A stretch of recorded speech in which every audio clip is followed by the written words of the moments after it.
I love Baltimore. Um, okay, so I think the first question I have, when is the first time that you remember seeing a piano, the very first time you saw one? Technically speaking, I started playing at the age 6, but I've always been around it since I was born because my mom is an amateur pianist.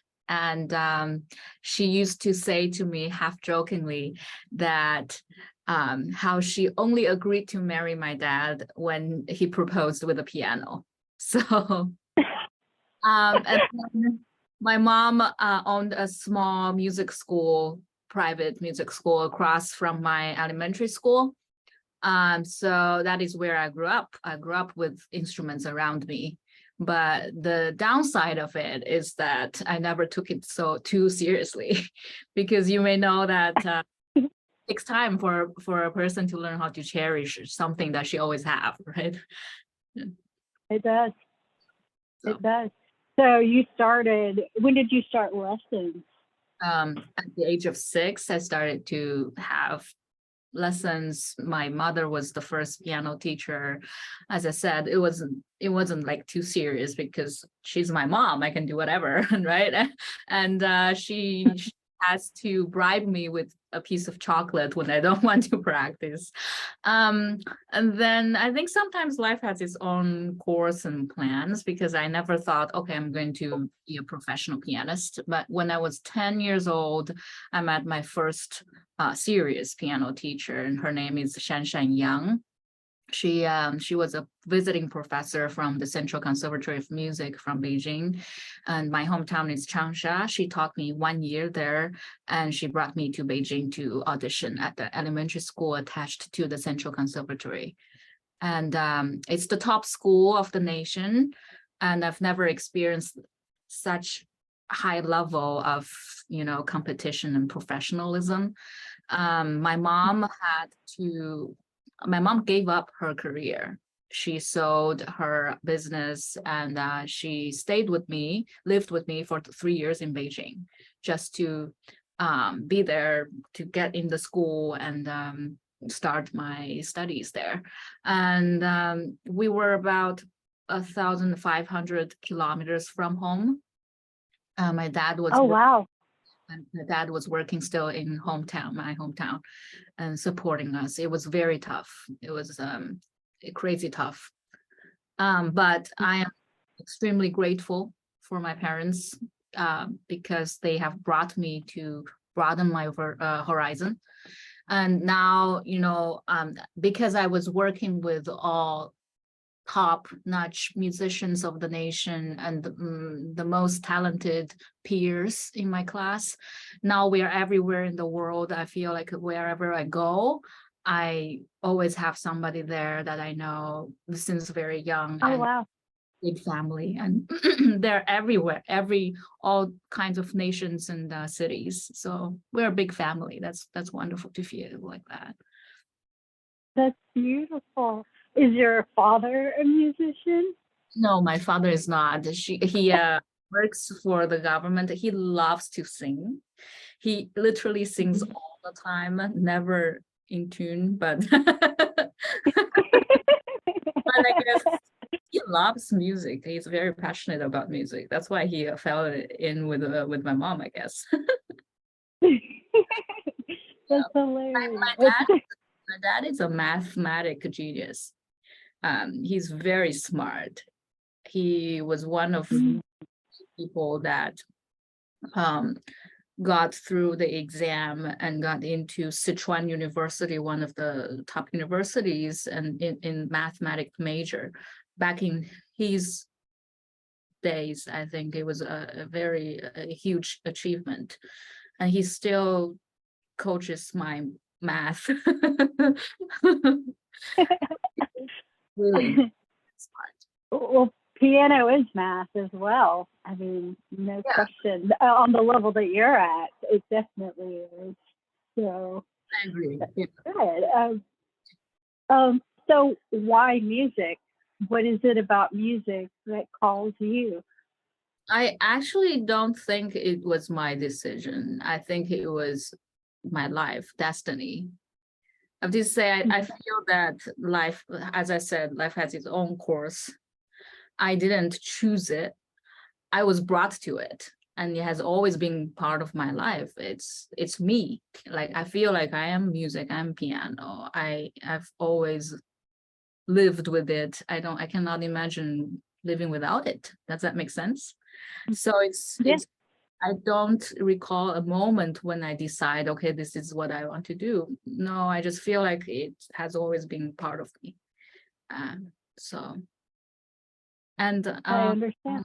I love being on stage. I'm very passionate about life, about different cultures, and meeting people. And I have a very strong urge to express myself.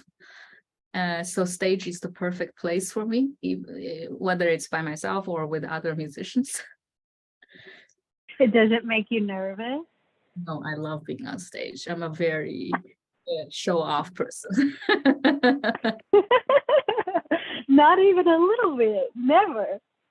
I'm a too much person. When I was in elementary school, I did everything. Besides, playing the piano, I sang, I danced, I was the hostess of the New Year's Gala, which is a huge thing in China. In every school and organization, I was always the leader. I first came to the States because I was one of the group of excellent students invited to a festival called Works Festival in Indiana. Mhm. I was the conductor and translator of the group. So, and that's how I fell in love with the United States and decided to come. You are very, very woman. I love it. I absolutely love it. Do you remember your very first favorite song? I always say that my favorite piece is the piece that I'm learning, or the next piece. We all know for pianists, the amount of repertoire is a huge blessing as well as curse. So I do not have a favorite piece. I don't. I love right now. I love the Chopin Preludes. I love Prokofiev Sixth Sonata. I love Prokofiev Toccata. I love the Prokofiev number 2 concerto that I'm going to play in May. I don't know how, but recently I'm very connected with Prokofiev. A lot of Prokofiev's pieces. I think it's by stage. Like sometimes you are more connected to the Romantic era, and sometimes I'm more connected to Russian composers, and sometimes I'm just like very Beethovenian. So yeah. Do you ever hear something and you just feel it in your chest and it's like, it's just, I do. I have such. How about all the time? Like, that's how I experience life. Even if I'm not playing, I'm always like, like, that's how I feel. I'm always super high and super low, never in the middle, which I don't recommend. The life of a musician. Yeah. I love it. Do you listen to the radio? Radio, no, not so much. No, I like to listen to YouTube. There are a lot of things available on YouTube. When I'm driving, sometimes I listen to radio stations when they have special classical musical radio station. Those are the best because they talk a little bit about music that they're playing, and then you just get to enjoy, and it's always very I feel that it's a very clean experience for me. Yeah, I understand that. Do you have any advice for people who are pursuing their dreams, something that, maybe others say, oh, that's not even possible. You're chasing something that's really massive. Do you have advice for them? I don't feel like I am at there to give others advice. I can only share a little bit about myself that I am struggling also, and I think I feel very lucky because on the journey I have a lot of people helping me. But in this meantime, I'm also struggling of last year, 2022, I flew 60 flights with United Airlines only. And that's a lot of time in the air. And I feel like more than 1/3 of my life is spent, being like in on traveling. And that's a big adjustment on myself. Like I feel overwhelmed, writing emails, preparing, like doing my schedule and booking flights and all that. In the meantime, I really want to just focus on playing some new pieces, learning new pieces. And I don't have advice for pursuing a dream. I always think that it's part of what you are called for. Like there's something that you just have to do that you think that's you. And there's no, I don't think there's a reason for that. And just be brave. You might get hurt. Actually, you will get hurt, of course. But there's no other way to live. We only live one time, so.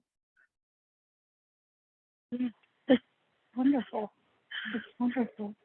Um, do you feel like playing anything? Do you have a piano nearby or?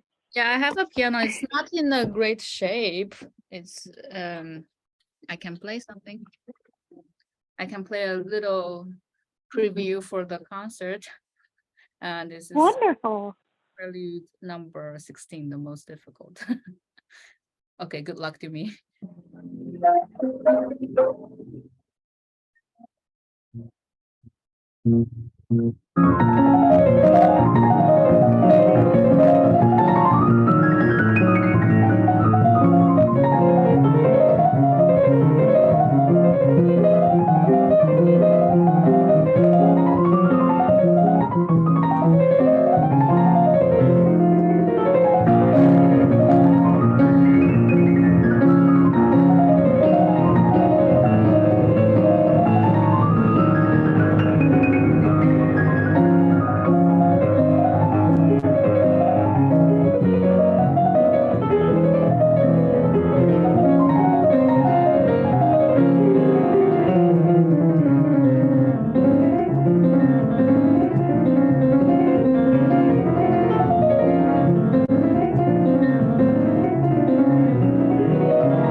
Are you sure you only have 10 fingers? Can we see your fingers?